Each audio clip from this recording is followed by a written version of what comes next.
Fire team ban.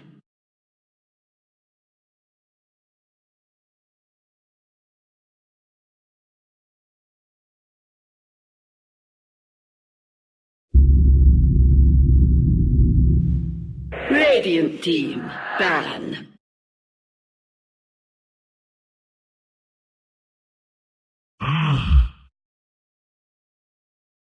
Dire team ban.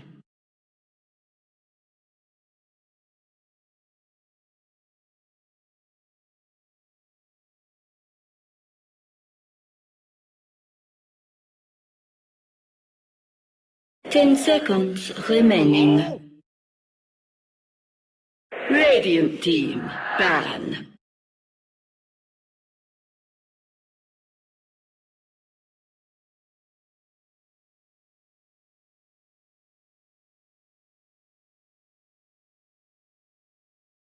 Ten seconds remaining. 5 seconds remaining. Shadow Fiend. Radiant team pick.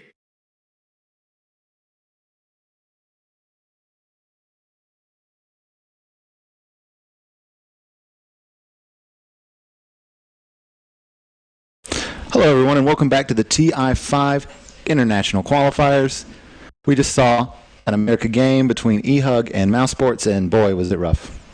Yeah, that was one of those games where 10 seconds you kind of remaining. understand that MOUZ is going to win, but you hope that EHUG can put up a little bit more of a fight. Right. Because it's a psychological thing as well. I've played in these qualifiers before, as you know, last year on Zephyr. Right. You get the first win, you kind of feel like the ball's rolling, and then you take your first loss, and you're like, damn, that's already one opportunity immediately out the window, and you're just Exactly. like, that was an opportunity for me to win a game. And now, at most, you can win one game. It's kind of psychologically crushing, especially to go down like that. Exactly. Well, pretty far into the draft here. We'll see if Team EHUG can put it back together and maybe take another game off of MOUZ Sports. These are all best of 2 matches here in the groups. This is Group A of America. So Team EHUG, if they can take a 1-1, it'll make the sting of that first game go away. Do you think they can do it with this draft so far, Blitz? They've got the Shadow Fiend. I think that's one of those heroes that if any mid player, I mean, you have to know how to play the hero. It's so iconic to the mid lane, and it's been unchanged throughout Dota, right? Right. Like, he's had the same toolkit for the longest time in the entire world, and so I like to pick up MOUZ Sports. They go to their bread and butter. They immediately take the Lion. They got the Clockwork as well for Bulba. And I think, again, you take Bulba's hero in the top 2 just to ensure that he's got a good game. Bulba is a player that when he's comfortable, he can be one of the best offlaner in the world. But it's very easy for him to get uncomfortable. Yeah, I think that's not even hyperbole to say that if he's on top of his game, it's really hard to stop him. But at the same time, it's just kind of, it feels like that's MOUZ Sports' MO, is that if When they they're get the ball comfortable. rolling Yeah. and everybody gets farmed, then they know what to do and the game just kind of becomes easy. Right. But if you take them out of their comfort zone, you get an early lead. I think they're one of the teams that are susceptible to those mind games where their mental strength isn't the best. They start to feel the pressure. I think as soon as MOUZ Sports lose a game, they really have to kind of gather up, refocus, and say, okay, we lost one game, but that's okay. We've got the rest of the qualifier to go through. Yep. The one thing that they can't think of is, we were the favorites. Oh, crap, we brought in a bunch of European players. We're boot camping for this. Like, we're one of the more professional NA teams inside this qualifier. Right. We can't lose. Like, that's the wrong attitude to go in with. Exactly. And what's interesting to me is just how much MOUZ Sports values this quad pick, because EHUG had first pick, so they banned it. They didn't even want to risk it going into the pick phase because they were afraid Team EHUG would pick it up. They didn't even they did so well, they didn't want to risk the chance of it coming to them later. So I think it's just one of those heroes that is so diverse. just really good this Yeah, match. it just does everything quite well. The laning phase of it is amazing. The team fight, anything that can go through a BKB, which is their ultimate, you value really heavily. Like, once you get the Refresher Orb, the amount of AoE damage that you put out is insanely high. And so, MOUZ Sports, I mean, I'm kind of interested to see what they put against that Shadow Fiend mid, because, like I said, Quakefa is one of those heroes. We've talked about it time and time again. He needs that early start. I think it's more of a psychological thing for him as well, to kind of get into that comfort zone where he feels, okay, I don't have to worry about the mid matchup so much. I just have to worry about my own farm a little bit more. And MOUZ Sports, with this pick coming up, I assume they take a Quakefa hero or a Pylite Die hero. I think for the most part, they like to wait out black. Right. And so Wind Ranger is going to be the pickup, and This is definitely a core, right? I don't think I've seen... I pick Pi used to play it a lot on C9. Remember? That's true. That's true. He did. I don't know how I feel about the Wind Ranger support though. It depends on what the rest of their lineup looks like. It's actually okay against the Shadow Fiend, but I think as a core it works a lot better because the Shadow Fiend is going to pick up a BKB first 3 item.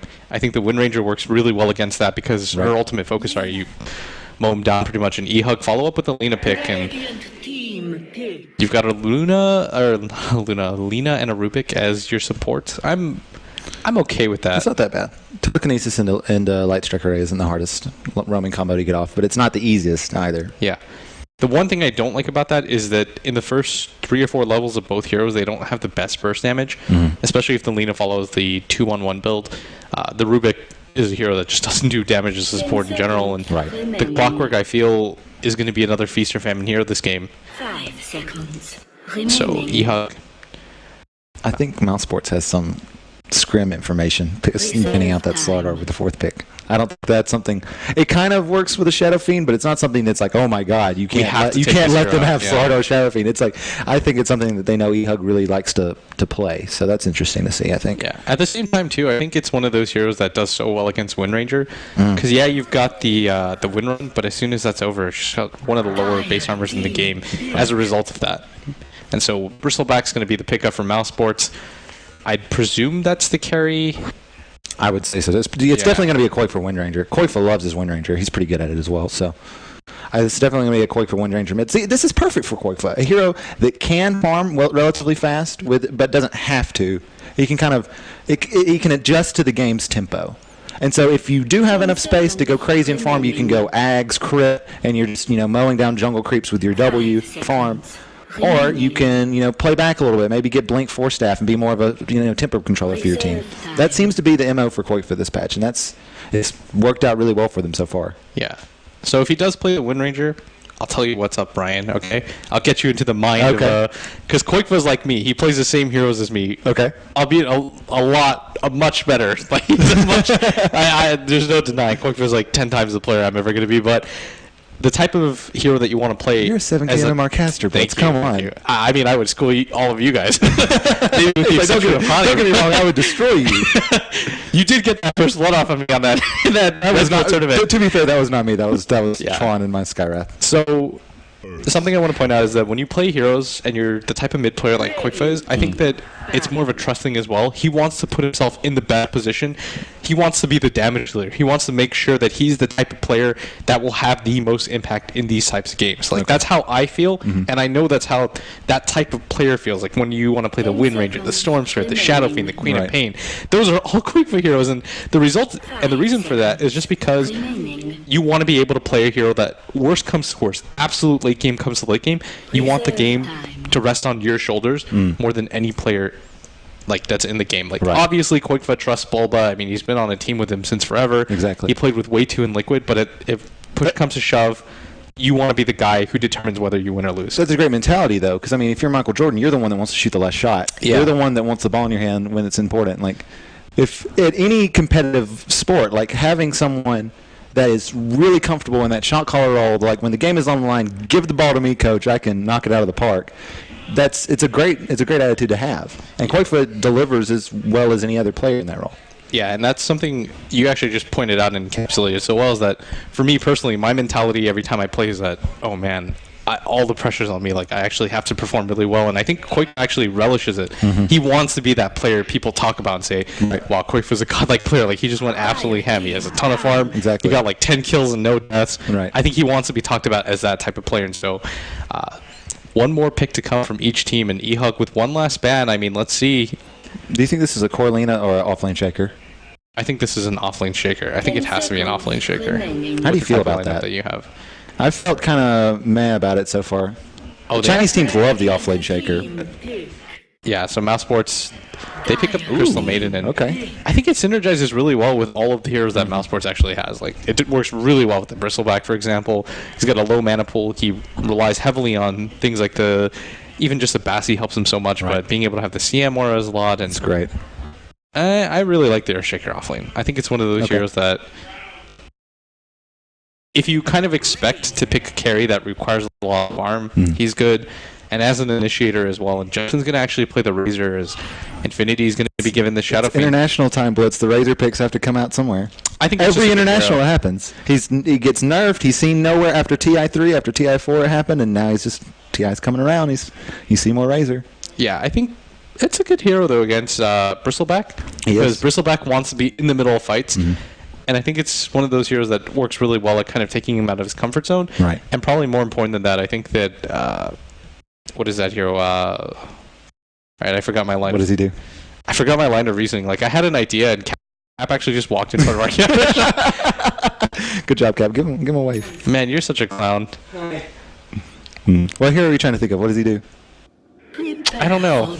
I feel like I just lost my. Such a bad. What is Razor good against? Is Razor's good against it, or Bristleback is good with it, or something? I was going to What is say, it? I think the Razor's just good against heroes like Bristleback and the Wind Ranger because the Wind Ranger requires so much that you have to have good positioning, right? And you want to just be in the middle of the fight, shooting focus fire. And the other thing too is that, oh man, I'm so glad that you brought that up again and forced me to talk about it because the Wind Ranger, typically we kind of see that Ag's first build is really popular. But if you're playing against a Razor, you need something like the Blink Dagger or the Force Staff so that you're not just static link the entire time. Exactly. Because you don't want to use your Wind Run to just run away from the static link. It's also really hard to get a full, like any type of duration focus fire off because you cast focus fire on Razor, you get the slow on you, and then you can just run away. Yeah, You usually get like 1 or 2 hits off, and he's already out of range. Yeah, so it's not even the best to shackle him. So Paw's going to come out, and that just gives us a little bit more time to kind of analyze what's going to happen here. Is EHUG, I think their lanes are pretty standard. I think that the reason why MJW is playing the Earthshaker and why I was so certain is because you need some sort of hero to protect your Shadow Fiend in the mid game, and I think Earthshaker is just one of those iconic combos. That's what I think why we've been seeing it a lot is we see this offlane Earthshaker. It's usually on Dire, so he can usually just kind of go up the lane really fast and protect his Shadow Fiend if he sees some action going his way. If the top laner says calls and goes, oh, the supports are missing, or if he sees that the supports from his own lane are missing, and maybe it's time for the rune to spawn, he'll leave and go check things out and make sure everything's okay for his mid. So he works well in that role. You notice your shirt's like all nice and bright and mine is dark. I wanted to wear a tie. I have ties here. Oh, really? But no one was interested in wearing ties. No, I can't wear a tie for 9 hours. That's not me. Come on. It's going to be you at some point. If you keep going with this, man, we're going to get to a point where we're in like stadiums and... It's such a pain. You know what? I'm going to be terrible at stadiums and large. Come on. I'm so You're afraid going to be working everything. ESL. You wear a tie to ESL, right, Cap? Yeah? Yeah. He's waving. Yeah, he's nodding his head. So you're going to have to wear a tie at ESL, man. You have to step it up. I did for MLG, but they're just comfortable because they ride so high up, and I'm not used to the pressure on my neck. But the game has started. You can do it. I believe in you. I'm going to try to make it so that EHUG is going to walk in as 5 into the jungle. I think this is the right idea. Just try to secure your ward placement a little bit and see if you can catch anybody out. This is one of those moves that teams do, but it's not meant to be a commitment. It's one of those. Right. If we get a kill, fantastic. If we don't, we get the ward down. Do you ever draft around like, oh, well, this will be really good for we invade their jungle, before the horn blows? Do you ever really think about that, or is it just something that you just do anyway and hope that if you have the good lineup for it, you find somebody, and if you don't, you hope you get out scot-free? I don't think you draft just for that. Okay. Like I think it was obviously not just for it. Yeah, I think that you kind of ignore that factor. It does make a difference in terms of how aggressive you're going to get into the jungle, but I think you don't really care too much. Okay. Like I saw Empire play against Vici, and they had like a terrible level 1 lineup, and they decided to fight. They got absolutely dominated. Right. They were losing like 2-14, 10k gold lead in 13 minutes, but they were still able to pull it back because their overall strategy was centered so strongly. And so we do see this mid matchup. It's the Wind Ranger going to be against Justin now. A bit of a lane swap is Infinity now is. That was actually weird because Justin actually initially picked. He did pick. They did the swap. Razor. Yeah, they did swap. So they make that mid game adjustment. Maybe Infinity isn't really feeling it, and at bottom, both are smoked up. I really like this move, but you are going to try to gank a Bristleback. Level 1, he's not the best hero at surviving, and you have 3 disables. They have 3 disables, but they don't have a whole lot of damage. Yeah, and this has to be really obvious at this point because both supports aren't zoning out the top lane. And their smoke's gone now. Yeah, and I think this was a good YOLO maneuver. It's like, okay, if we can pick up a kill on Black, just give MJW a better start. Yeah. That would be huge because I feel like that was one of the things that went so wrong for EHUG last game. Right. Is that MJW never really got his footing at any point in the game. Are they going to still go for this here? Yeah, I think they might, but the creep wave's going to come up as well, and just a little bit ill-timed. I think the Earthshaker's kind of bad for this. Like, we're wanting to get an early engagement on the Bristleback here, too, because he's doing this fissure blocking, and they got the double range creep really early. And so it just pushed in so far they couldn't do anything, and Justin's getting really low here.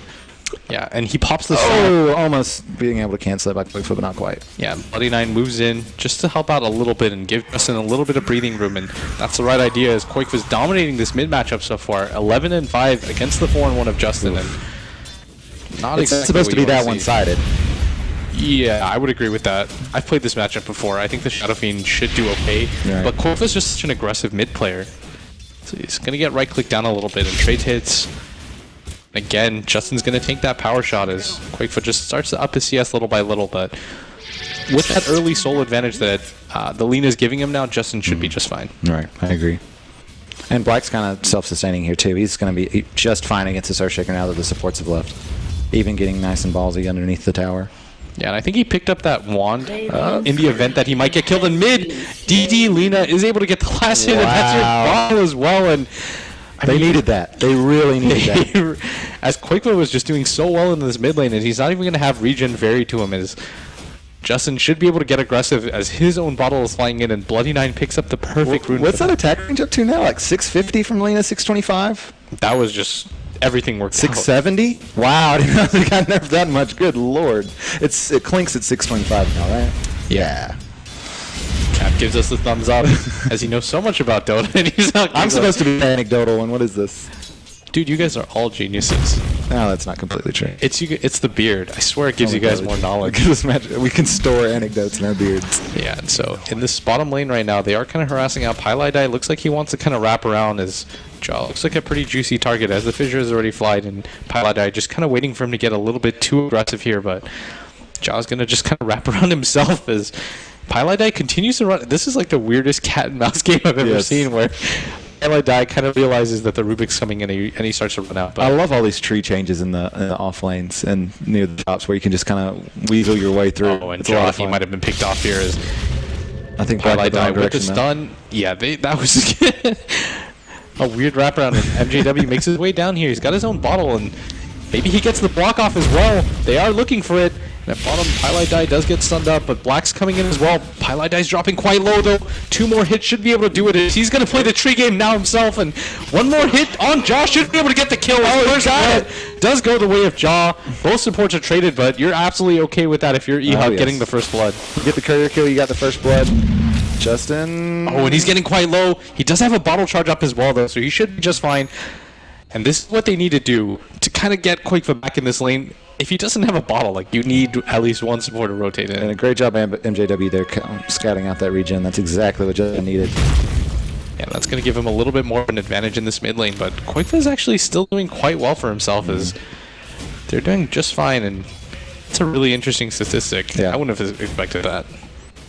Courier kills have been really an interesting focus lately, especially with that reduced time on the... Oh, and at top, the blind stun is able to go down. Infinity's keeping quite close to Boba, able to get that last hit off, and I mean, Bloody Nine with no setup, able to do that, and Infinity as well, keeping close to that. Boba can't cog until the last second, and at bottom, Black's getting quite low. He does have six charges, so he should be just fine, but I mean, EHUG, they're kind of doing it right now. Yeah, putting a lot of pressure on all of these lanes.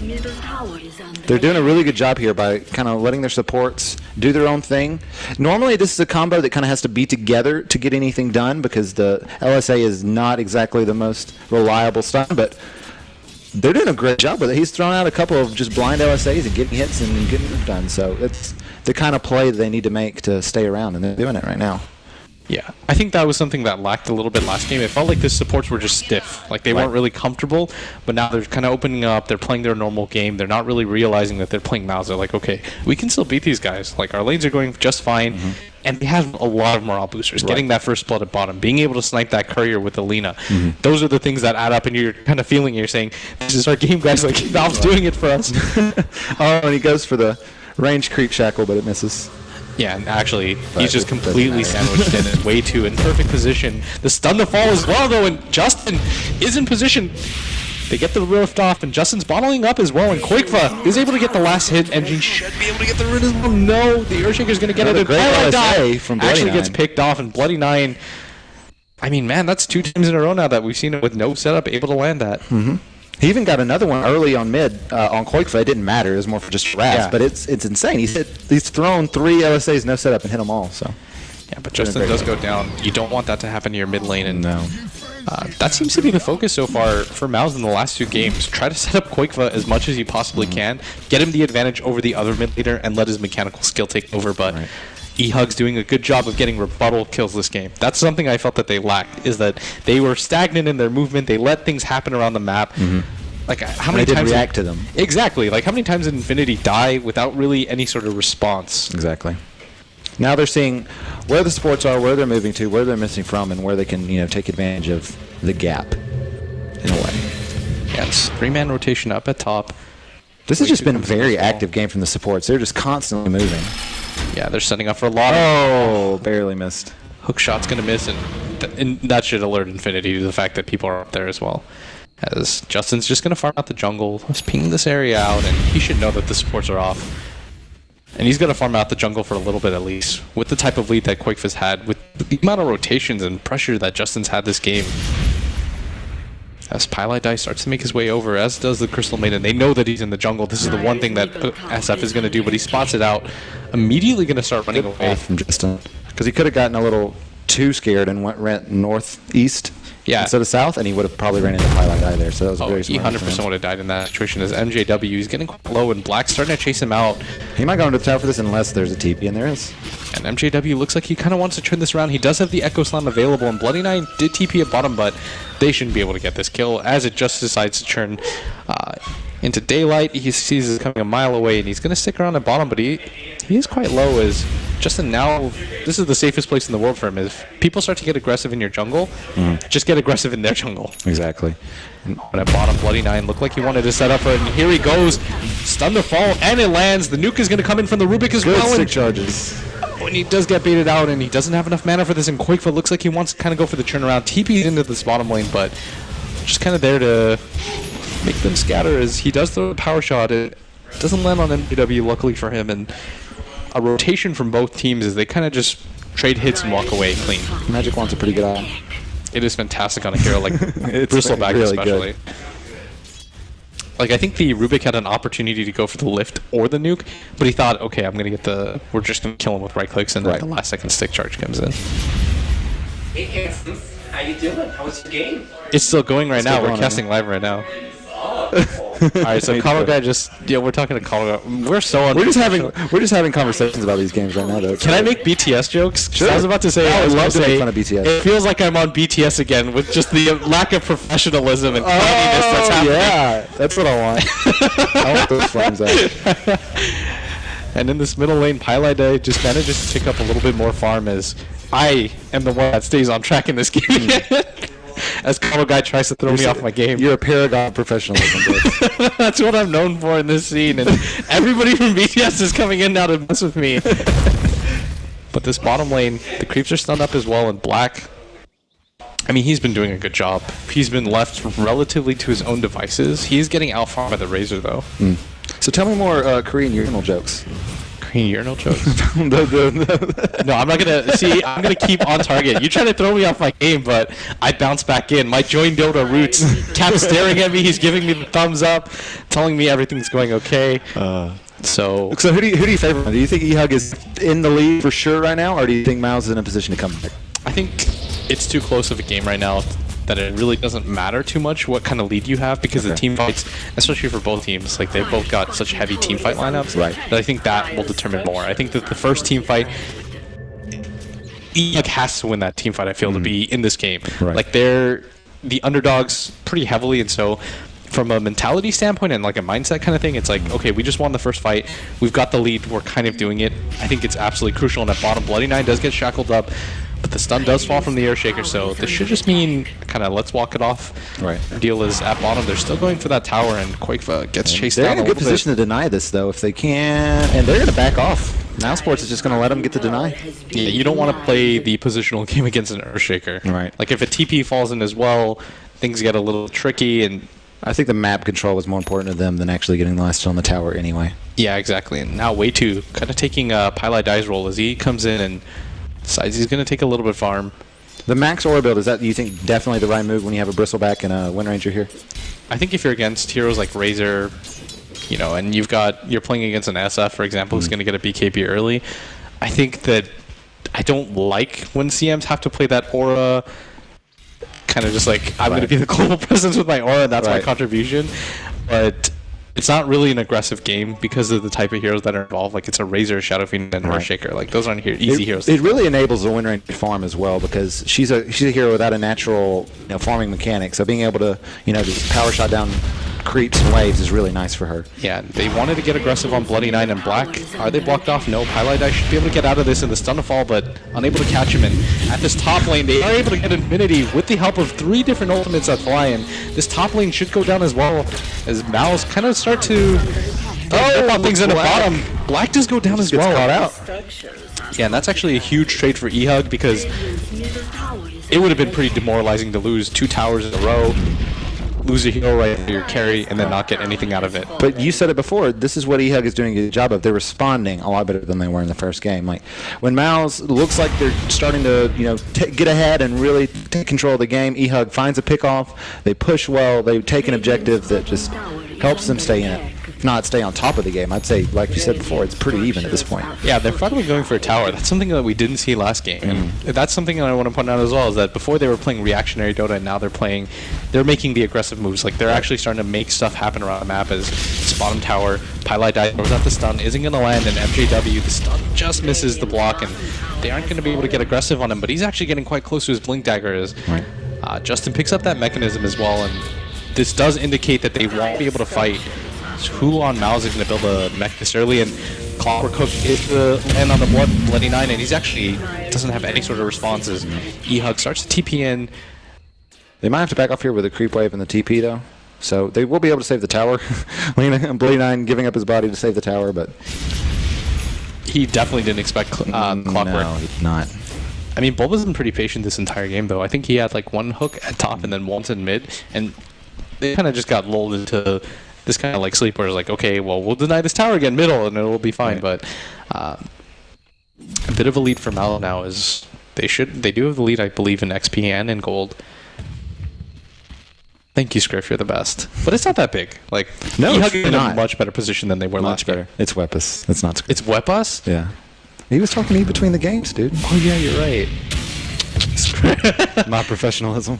So MJW gets a little bit low, but he's really close to his Blink Dagger now. Like, this is a much better game than we Much saw. better.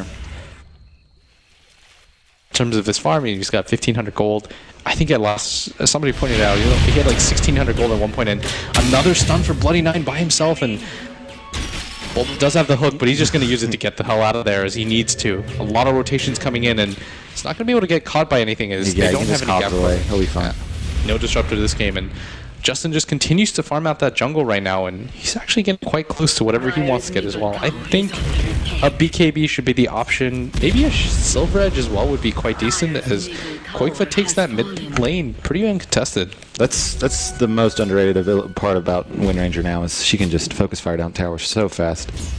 Quakefoot picked up a double damage rune and put that tower, the top tower, just melted.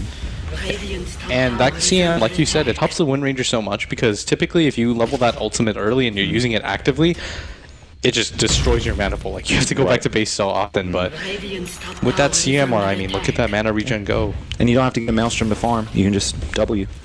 Yeah, over and over again. For me, I'm a 7K MMR legacy user. What is that? That's that guy. Oh, you're a legacy user too. Yeah. Okay. So it's even, you're 7K plus because you Yeah, use the legacy. there's a guy. I wasn't actually trying to sound cocky. There's just some guy in Twitch chat that like, you know what I'm talking. He's like Dabas, 7K legacy user. So, getting back to the game is Justin.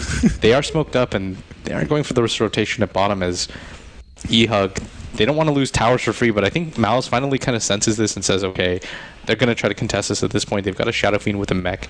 They want to get into these early engagements, and MOUZ smartly start to back out and start to farm out a little bit more. I don't think I've seen any drop off in the amount of mech purchases since 6.4C. Do you think it's still a fantastic item that heroes like Shadow Fiend and Nyx sometime? Well, not even Nyx as much. I'm trying to think of the other common mid mech builders, but Viper, heroes like that. Do you still think it's a great move for them to pick it up, even though the cooldown is insane now? It's something like, let's see what it is. It's 65 seconds. In some ways, I don't like it on the Shadow Fiend still, but with the drop off of Ewell's purchases especially, I think that it's the item that if you don't want to get a BKB off the bat, or you don't think that a Blink Dagger is your best option either. Right. I mean, because if you had a Blink Dagger and he tried to blink aggressively against MOUZ's lineup, he'd get blown up every time. Right. Like, he needs something against the burst damage. I'm not necessarily sure if it's mech that he needs, but Right. I think it's okay. We've started to see some people rush SNY, which is okay, not fantastic, I don't think.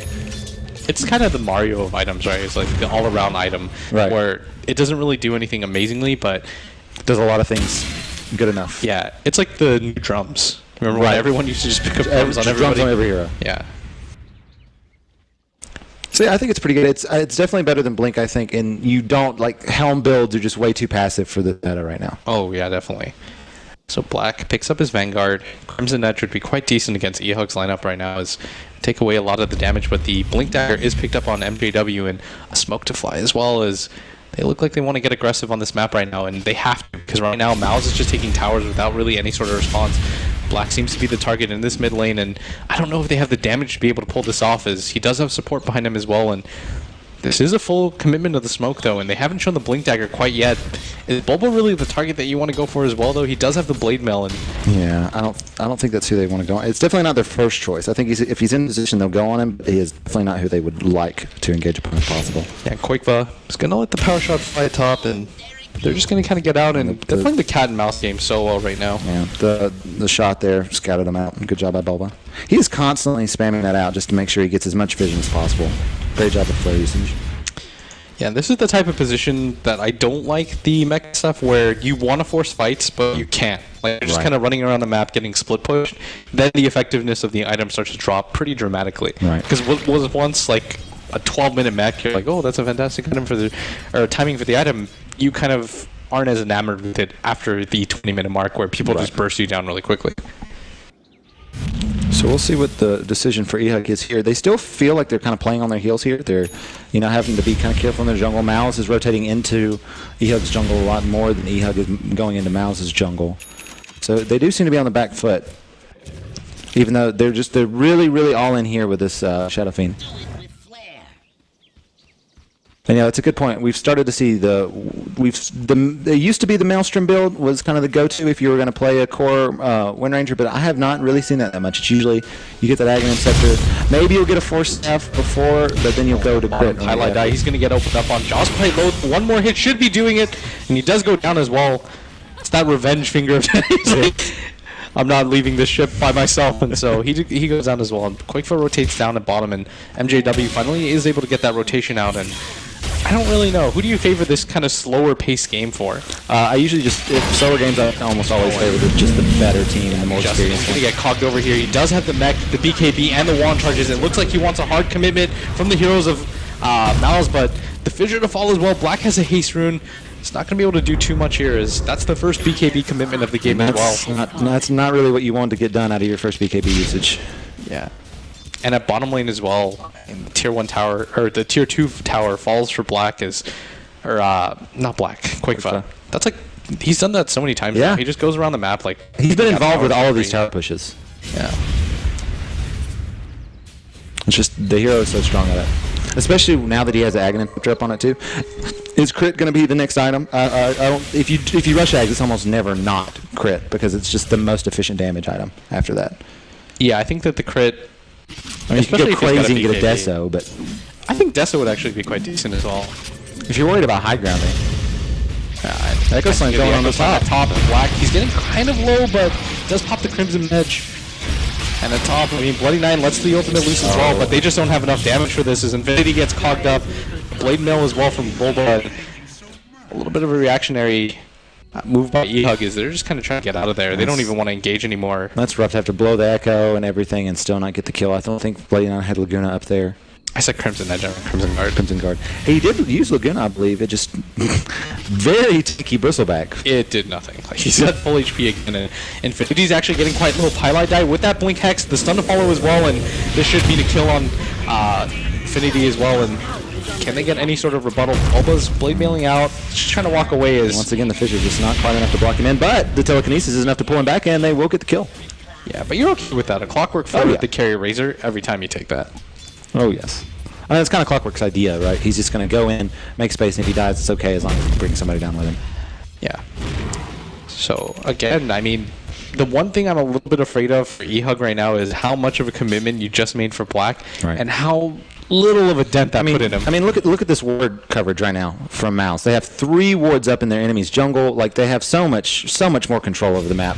Despite the game feeling pretty even in terms of farm and kills and everything that's going on, MOUZ is just showing that their support duo is so experienced and so talented and able to control this map. Just this game, the way the tempo is right now, feels like MOUZ are 5K, 8K ahead in net worth, when it's much more even than that, I think.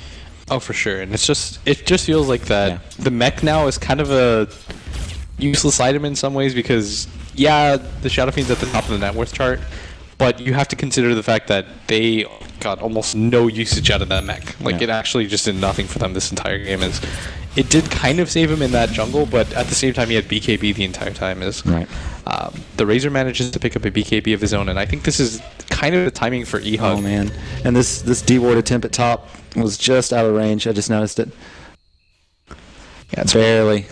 Oh, that hurts so much. Things are starting to kind of go the way of MOUZ now.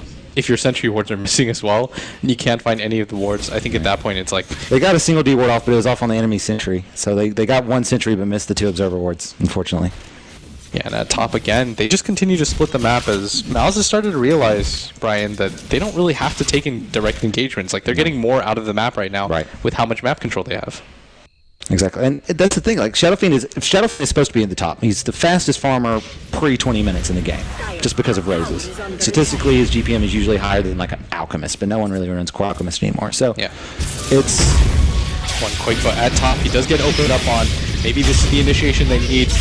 And yeah, just so many ultimates are going to fall on him. And one more kill, can they do it? As Pylite does get the Hex off, the Urnafall on top of his head, and they're going for a pretty heavy chase here as Bulba's going to TP his wall. That's smart. Yeah, there was no way Bulba would have died. So good job EHUG there, getting some pickoffs. And they really need to turn this into objectives. That's what they need to do. They need to get some of this map control back, take this tower, maybe even go for a Roche. Yeah, and MOUZ doing their best to mitigate the damage from that kill, going around the map, just trying to farm it out again. And but the thing is, they can't go for objective. Look how far all these lanes are pushed. They're going to get this top lane at least. They have to. They have to get the top tower, but like after that, like you want to be able to get a lot more than, you know, a tier 1 tower kill at 24 minutes when you take out their main core and support you. It's the best option though, especially when you're kind of forced into your base with the amount of split farm that they've done this entire game. And Boba looks like he kind of wants to go find whoever he can as this top tower does fall, and Quakefa's going to respawn now. 4 staff's going to be picked up by Bulba, and SNY is the choice for Bristleback. I think this is the perfect item. Like, he needs some sort of gap closer on his own, and it just makes him a little bit tankier. Exactly. He just wants to be able to tank everything. It's an underrated damage item as well. Oh yeah, and Bristleback's just an underrated damage dealer in terms of his right clicks. Yeah, and Justin's going to go down to this bottom lane. What do you think, that ultimate or source? Scotty?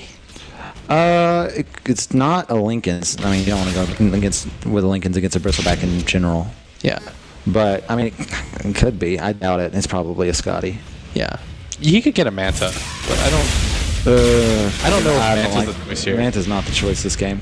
Yeah, because if you get hexed up by the line, you need some way to tank because Quakefa's just going to jump on top of you, get the focus fire off. It's hard. I mean, you can Manta Shackle Shot if you're fast enough, but that's really the only thing. You can Manta dodge even, so I don't really see the value. Yeah, and in this top right now, Bloody Nine, they're all just kind of running away now as you kind of start to see things get a little bit stronger for MOUZ. Is if you're able to kind of chase people out of their own jungle to farm over on the right side of the map, it's a little bit difficult. So it looks like MOUZ just really good job of staying aggressive and being ahead, but not so well when they're kind of in this position. But I would say they still have good control over the game. I think if they were playing a team a little more experienced than EHUG, they would feel a lot less confident. But even though they're kind of down in kills, the net worth is pretty even. Last time we looked, it was 4K. It's probably similar now. But EHUG is making the smart decision here by forcing some aggression. They've won the last couple of engagements, and now they really need to do something or take an objective. And the Clockwork Rocket does fly because Bulba doesn't see anybody on the map. They're just going to wait for this flare to run out. They've got a good Roche lineup, though, with the Shadow Fiend and the negative armor that he has, and MJW gets a stun off as well. And it's underrated damage, but another Rocket Flare to fall. Are they in position, though, to contest? I I think that they are okay with this happening, in all honesty. They're just farming like every single lane. Pylite dies kind of in position, but the rest of them just aren't. Like, there's no tier 1 mid, for example, to TP2, and Pylite die just get the stun off, and they're just messing with it. I feel like I see this tier 2 Roche trade so often. Yeah, it's one of those things where if you're out of position, then you might as well do it. That top tier 2 falls so many times when Roshan gets killed, I feel. It's the move. If you're not going to defend, then you're just going to get aggressive and take that out. Because, you know, they can't TP to it afterwards. They're not going to run all the way up there just because you're going to be gone afterwards. Yeah, I think like the only teams that take fights like that are EG. For example, they feel that the cone of the Roche pit, even if you have the Aegis, it's still worth it to fight. That's a good point, especially if you have the lineup built around it. And then you have Sumail playing Storm Spirit half the time, so he can...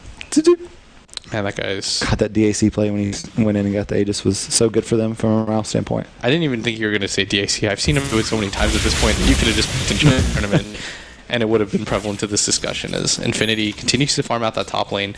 The problem I feel with his build, though, is that it's very mid-game centered. He's got a BKB and that drums.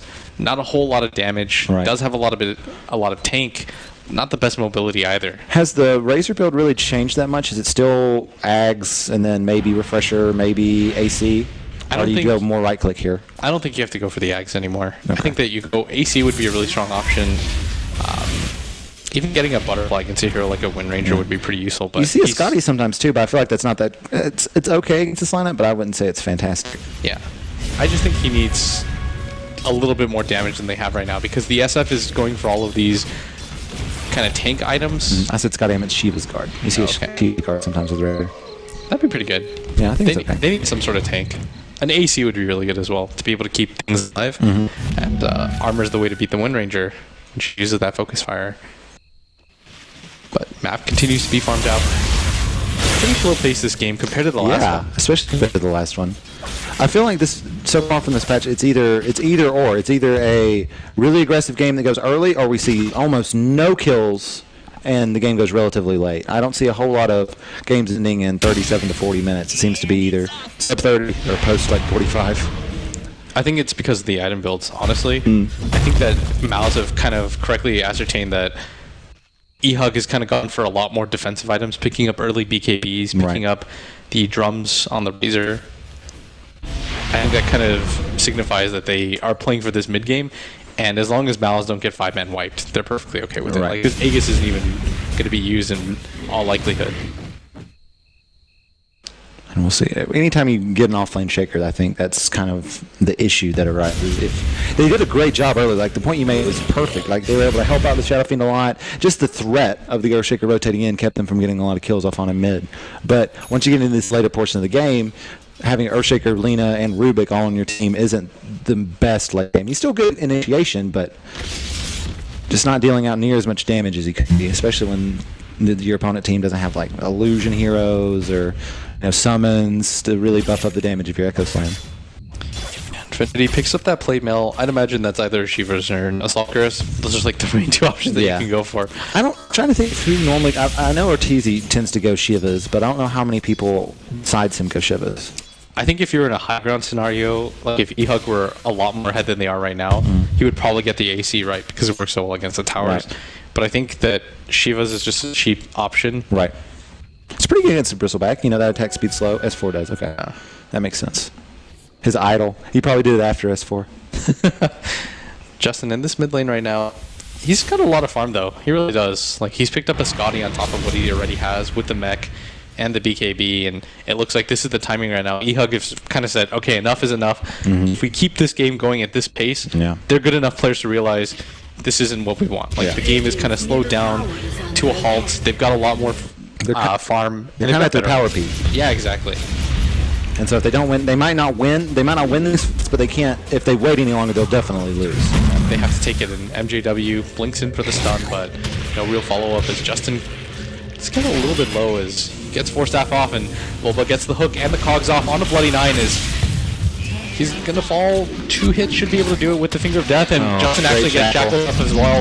And Qualifier doesn't want to just use his ultimate right here, and Black's going to kind of get forced back by Razor, and do they want to engage this? As Qualifier pops his BKB, just starts to attack, but he's getting quite low as Justin is doing a lot of damage, and Quake was soaked up so much as the stun does fall by the Earthshaker, and in the back line, Jaw's going to get picked off as well. Justin lets loose with the ultimate, and is able to reduce a lot of damage, and Quake was getting pretty low, and the BKB popped off as well by Justin. He does have the Aegis as well. No, it just starts to fight. He has to kind of get out of there for a second. He is going to get healed up to full, but this isn't the position he wants to be in. If he does get caught, he doesn't have a TP. And they know that he's at full health now that the Aegis is gone.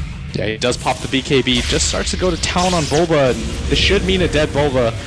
And bo2's going to come in from the rear. Oh, he's loose with that ultimate as well, but he's going to get right-click down as well. And it's a double kill right now for Justin.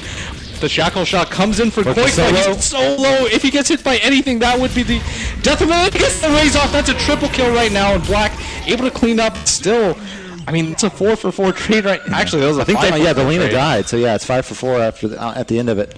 T5 not quite catching everything, but Bloody Nine does respawn at the end of that fight. So MOUZ has come out ahead. MOUZ did such a fantastic job of that fight of just picking and like peeling away layers of defenses. Like they never came at them from one angle. Like they had Bulbugs, hook shotting into the back line and coming around, and Pilot Eye was doing the same thing. And like Quake would go and throw a shackle shot, get a couple hits off, but not cast focus fire and back out and wait for the perfect timing. And they just were kind of teasing them a bit. And I think that's really what they had to do to win that fight. Yeah, I'm actually really surprised that Quake decided to go back in for that. Yeah. That was like, he literally had 175 HP, and he's like... If he gets hit by a line of his ultimate after he kills him, he probably dies. I was really worried for him there, but isn't able to get out. But Black does get the mop-up kill. Right. So 5-for-4. It ended up being worth it. Yeah, I think that's worth it for MOUZ. And the gold doesn't really change too much, but... But like we were talking about, this is kind of their power peak. So if they can't really win a team fight right now, it's not looking good for them winning a team fight in the future. Yeah, they had the Aegis, they had both BKBs up. Right. Not a lot of charges were used on either. Things don't get easier from here on out, especially with the way that MOUZ is built for the late game. And it looks like they might want to force the issue again, and I don't think this is quite the move. Is MOUZ is finally going to go for this might be their first like team smoke of the game. Is Quakefuzz here at top. But as a group, they're just going to try to look for whatever they can. As MW sits behind this Razor up in mid, and even just getting some wards up in this jungle is worth it, even if they don't get a pick off. Yeah, I completely agree here. I think this is one of those moves that if you find somebody, it's like the level 1 rotation into the jungle. If you find somebody, great. If you don't, we're still getting aggressive wards down. Mm-hmm. And where will that aggressive ward? That's the question. Are they putting? I know they had one. Did they not sit it down? No, he's thinking about it. Oh, he doesn't actually have one on No, the Pie has one. Yeah, I was about to say Pie has one. Pie should be able to drop one down. But EHUG really thinking about it. Ward cover now. Yeah, they do. They kind of slipped around with MOUZ here. Pie's going. Is he going to give the fountain the base ward? This is one of my favorite wards. Yeah. Okay, yeah, I love that ward. It's so fun, especially when you have a Pudge on your team. They know though, right? They were pinging out like crazy. Like Twilight Dye just kind of walked across and EHUG. Yeah, it's a really safe ward to D-ward. Yeah. Maybe they're trying to catch them D-warding it. Yeah, that actually kind of looks like what Pie's going for. He's hiding behind this tree. Dono mechanics, that one tree's able to hold him back as Jaw does get the sentry down. I think as soon as he goes into D-warded, they want to like hookshot in and kill him, but I guess that's not going to happen. Okay, so that's a little bit too deep. I mean, I guess Jaw gets his compendium challenge. D-warding. Yeah, he's able to get that off, and team, now we just got to win. They did get that bottom tower. Yeah, that was a very good move from there. That was a really, this was just a risky ward from Pie, because now they don't have any other wards down. They only had one in the inventory, and he goes for the really risky one that he kind of telegraphed placing down, so interesting decision there from Pie. High risk, high reward, just like his playstyle. That's like the best way to exemplify the way that Pilot Die kind of plays is like, okay, if he dies, he's doing it for the cause, and sometimes it can work out really well. Exactly. What just happened there? I think your hair hit the mic or something. How did that happen? I'm not sure. There's no way. I don't have any facial hair. Just be careful, Blitz. I will, but there's... Alright, I'll just assume that's what happened. Roche. And so, well, Roche will respawn just in time for Justin to miss it. Yeah, he just pops in. I think that's their timing now. They have to get the next Roshan. He's got... Like you said, they've kind of hit their power peak. Like things don't get better for them here on out. And I think with the next Roshan, you just kind of have to hope and pray that the fight goes a little bit better. Right. It felt like you said MOUZ kind of just pecked repeatedly at them until the fight was over. Right. They have to avoid that from happening. But at the same time, if you're EHUG, you don't have the best way to keep up. Like you've got the Earthshaker, but that's your only real closer. Your Razor is the best way to do it. Your Shadow Fiend's picked up a Scotty, so that kind of helps. But people just kind of run away from you. Exactly, and he's going for a Satanic next, so it's even more ways of... It's important for him if he's can stay close and they can force a fight, but if they do that, poking and peeling away and doing that and kiting the Shadow Fiend, that Satanic's not going to do a whole lot. Yeah, and it's going to be an AC for Infinity. I think he realizes that they just don't have enough damage and that he needs something a little bit more offensive than the Shivas. Agreed. So a little bit of lag from both sides. A little bit of lag. Not both sides. I misrepresented that. 29 is lagging right now, and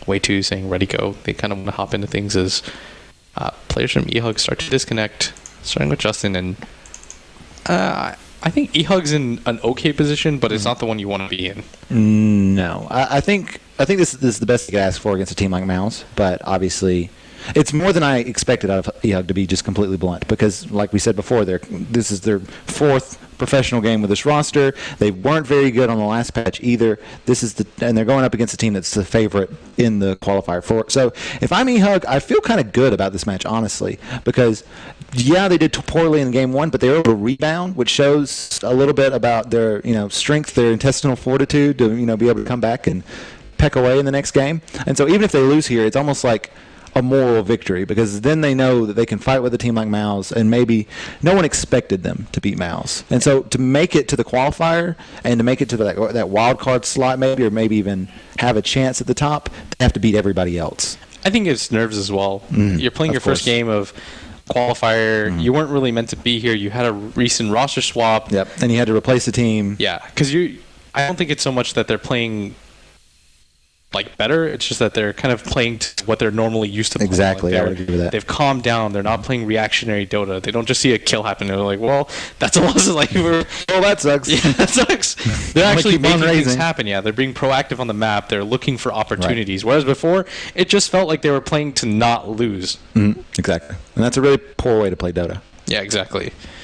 So, the game's paused out. We're going to have a little bit of a pause here as people start to connect in, as Shadow Fiend's still disconnected. You should see the monitor. It's in a weird position, so I can't really see what's happening. And the other monitor is just a picture of my face. I'm kind of just checking out item builds right now. Bulba, he's going to be going for his Aghanim Scepter next. Black looks like he's going to be finishing his Assault Cuirass as well, and Qualifier is very close to that Daedalus. So as soon as that happens, this is kind of a slower Daedalus than I was expecting from Qualifier. He's not had a fantastic game. He went for the BKB instead of the Daedalus first. That's what delayed it a bit.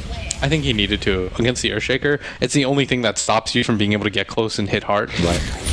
And against the Razor as well. You don't want to be getting the passive hits on you. They're going for their own Roshan. EHUG gets a little bit unlucky. They went to go check it and it wasn't up yet. And EHUG really need this to get back into this game. He's in a good position. As soon as his smoke pops, he's going to run away. He was just sitting out there. He just kind of holding, and as soon as I become visible, I'm going to run away. And they're going to take it down just in time.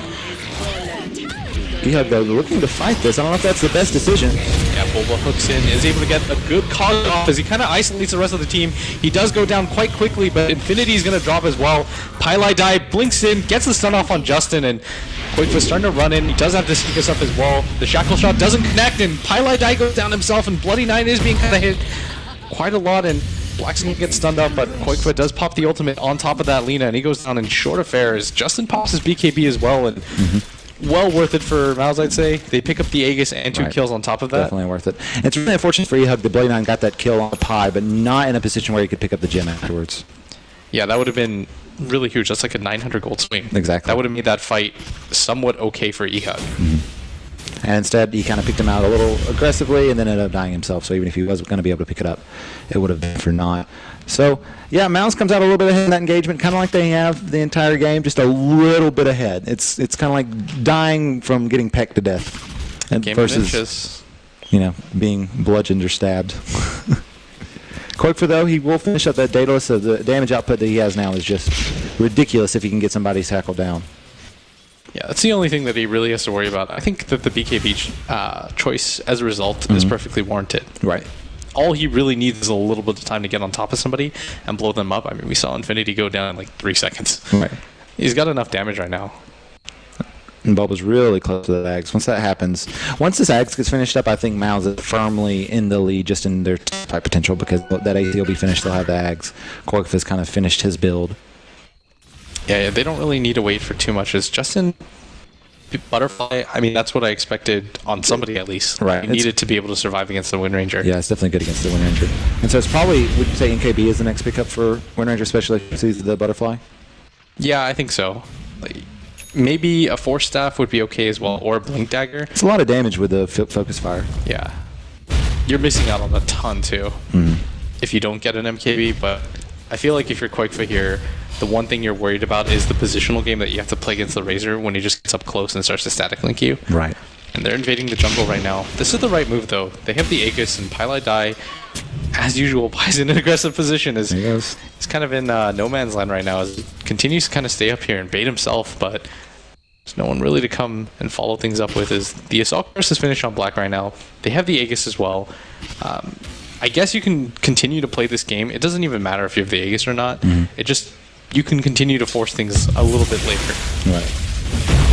And yeah, and now because of the Razor's item choices, he has one Aghanim Scepter. They can't really trade. They're gonna have to, defend this base fight. They can't split push against him because the Razor just can't push fast enough.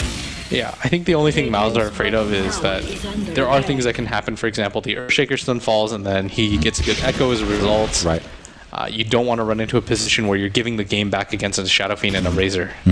So they're going to go with the safe objectives as Quakefa pops his ultimate on this mid tower, and look how quickly it gets shredded apart. Slasher's way. There's no salves on him, though. Oh, he's getting the MKB. Okay, so you're right. That's smart. I think that's kind of a no-brainer at this point, considering he sees the Butterfly up on Shadow Fiend. Yeah. And I think on its own, it's the second most efficient damage item to get after you get your eggs on Wind Ranger. What if Justin next level mind gamed him and then made it an E-Blade instead? Oh man, I miss Dindy used to go blink E-Blade on Shadow Fiend, and that was some fun Dota to watch. It's still probably okay, though. It gives you a lot of attack speed. The damage is still okay for Agi heroes. Right. And, of course, it gives you armor as a result of having that agility. It's just that the nerf to the projectile speed ended up nerfing heroes that weren't Morphling more than it actually nerfed Morphling. Were the E-Blade carriers. Because you want to be able to, E-Blade and raise, but if there's the projectile time, it's a little bit harder to set that up afterwards. It's not even that helpful either, since Black has just got a BKB. He's going to pop it in the middle of the travel time. Yeah, it's definitely not good this late. Definitely not good this late. Yeah, they just farm out the jungle, and I think this is the correct decision again. It's not the most... it's just tense, because both teams don't really want to lose the game at this point. Right. Like, it doesn't feel like either team is really playing to win so much as they're saying, okay, let's not make any mistakes here. Let's wait for the other team to mess up. It's like we said before, if EHUG keep playing this way, I think they just lose.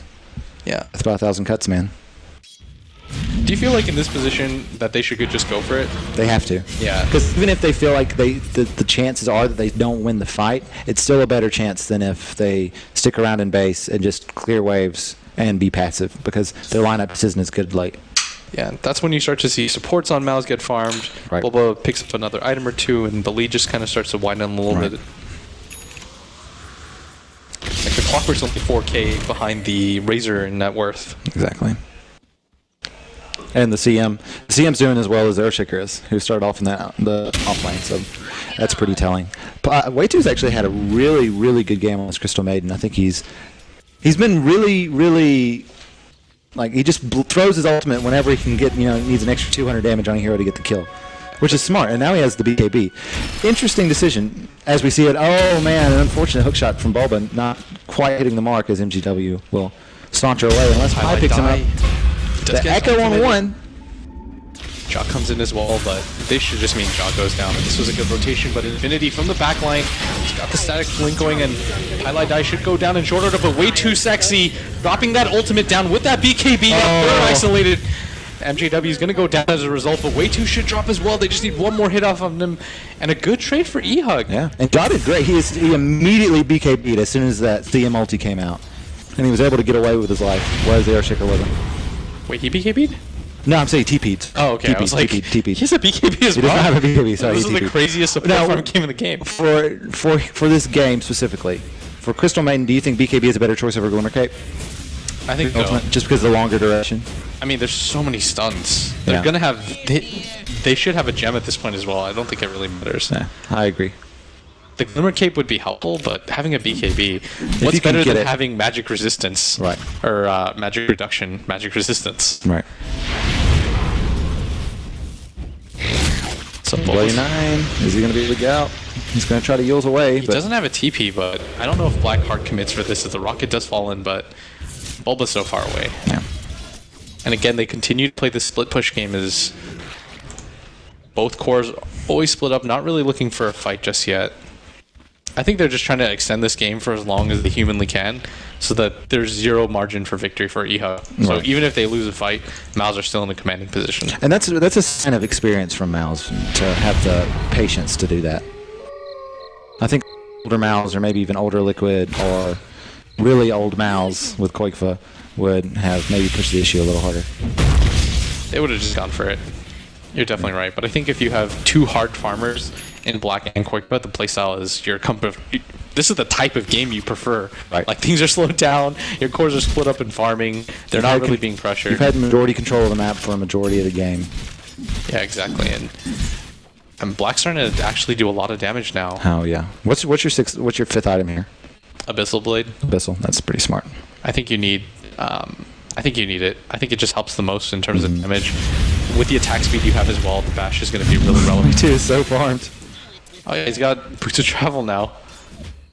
Just casual Boots of Travel pickup. This is the type of player he is. Like, the guy just farms a lot. CM is such a good hero for it too, because you can just be wandering in between lanes when you don't have a Shadow Fiend. You don't have heroes that are that caught up in farming the jungle as efficiently as possible. Oh, and Bloody Knight gonna get the stun off, but reshot it right now, and Pylai Die does get taken down, and Bulba gets fissure blocked as well, and Bloody Knight's getting quite low as the Frostbite comes in as well. Quakefa able to clip him with that power shot, but Bulba's getting just beat on right now by Justin, and Great job by Bloody Knight at the LSA before he died, though, to get the final stun on that was the Bulba. revenge, like, I'll remember this. You're coming with me. He falls into the grave right now. And EHUG just missing out. Oh, is that the reveal of how much longer we have, Roche? Okay, no, that's Yeah. just the reveal. Okay. This So not time it was quite. okay. Yeah, nope, there he was. A 2-for-1 trade, though, again, for EHUG. And these are the things you need right now. Right. It's not a core hero, but at the same time, like, kills are better than nothing at this point, obviously. But see, MOUZ still has the confidence to still be pushing up into him. Yeah, and actually, the way to pop out. But you're using the static link on a way to, and I think that's the best possible scenario right now for MOUZ, but looks like they just want to back out, realizing it's a 3-on-5 fight, and Yeah, I think way to's Way 2's dead. BKB, it's faded now, and they've just left him to die. Like, So maybe- he's not going to survive this. Maybe this was not the smartest move from MOUZ to be that far out with their Clockwork dead. That's a killing spree now for Justin. Mm-hmm. Is they're kind of getting pickoffs as MOUZ start to get a little bit sloppier. Right. Roshan's up as well. I assume that's the next objective, right, Brian? I would expect it to be, especially since they have the DM dead. They have to at least think to check, because it's an early Roshan respawn, but it's still a little bit fast enough to where you're thinking it's got to be there. And as EHUG, you're looking for every objective you can to make that next fight you take on even ground. You don't want to go for base pushes right now with that as No. well. I think that MOUZ have demonstrated that they win those fights over and over again. And Right. this Roshan, though, could be what tips it over, is Justin's got 6 slot items, and Infinity, he's picked up the Aghanim Scepter as well in conjunction with the Assault Cuirass. So going high ground is not the difficult thing it used to be for them. No, it's not. That Aghanim Scepter is a good pickup from Justin. Infinity. They needed the extra tower damage. Yeah, and they're going for the 5-man smoke here. I think this is smarter than actually just going for the straight-up Roshan. Because they even showed themselves a little bit. Justin kind of peeked out. He checked Roche. He went into the pit. He left again. Kind of showed that they were interested in Roche, and so they think they might catch MOUZ, kind of scouting it. But this is a good job from Bulba here to realize that might be what's happening. Throw a rocket and then back off. Yeah, and it looks like MOUZ want to get into an engagement of Oh. this. Well, Smoke on smoke action. Yep. If EHUG end up going straight into the Roche pit after this, oh no, they just got it revealed Oh, as the the timing rocket. for this. EHUG probably feels pretty confident, but the smoke's going to come They in. got to go fast though. This Roche is dying very quickly. Yeah, they probably don't expect this timing, but the power shot's going to land, and they're starting to walk in as he just gets popped. Ja goes down in quick affair right now, and Justin's left behind right now in those cogs. Great job by Bulba. They're just going to go for this Roshan, but the BKBs, they're trying to get a little bit low. Who's going to pick up this Aegis right now? As the CMO flies in, not a lot of damage, and the Aegis is actually still on the floor right now, as nobody's able to pick it up right now. MJW going to go down as well, and a cheese and an Aegis go the way of MOUZ as EHUG last ditch go for that Roshan, but nobody has item slots there. The Crystal Maiden waited out those BKB charges, and all of a sudden, a 5-0 trade. That for was so MOUZ. unfortunate for EHUG. It was just unfortunate. MOUZ smoked up at just the right time, ended up getting a hook shot at just the right moment, and then they just didn't have.